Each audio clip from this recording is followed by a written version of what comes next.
Are you going to be continuing with the study in different areas? So like what's next for these types of questions? Where do you want to go with it?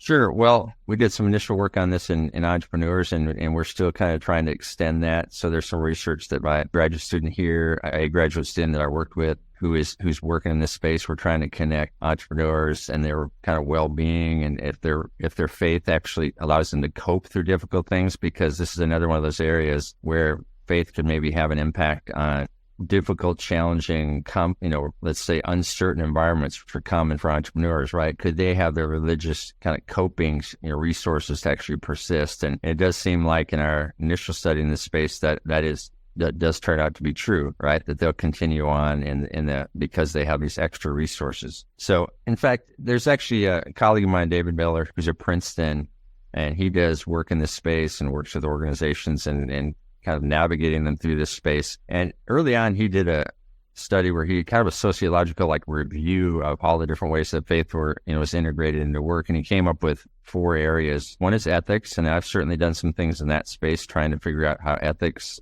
impact the workplace, and particularly maybe Christians who have ethical principles and how that impacts the workplace. Another place is enrichment, meaning that you're a person's faith. And of course, we're talking about, in some cases, we're not talking just about Christianity. We're talking about faith traditions sometimes broadly, but certain studies, we just primarily had Christians we were dealing with. But this relates to Christians, but it does map onto some other kind of religion as well. But ethics is one thing that religion seems to help us kind of manifest different ethics.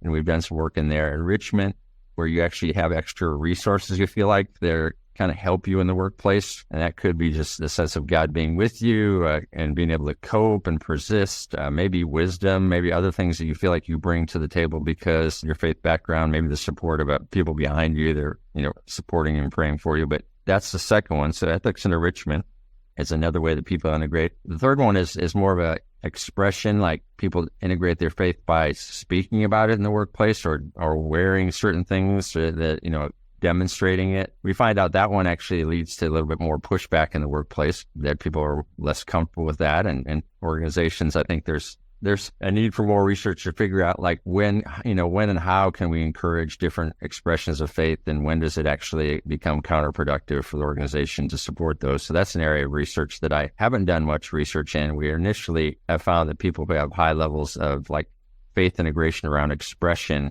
do have higher levels of perceived discrimination. So there might be a little backlash there if you try to bring your faith into the workplace and sharing with others about what's important to you, or wearing, certain clothes that signify your faith.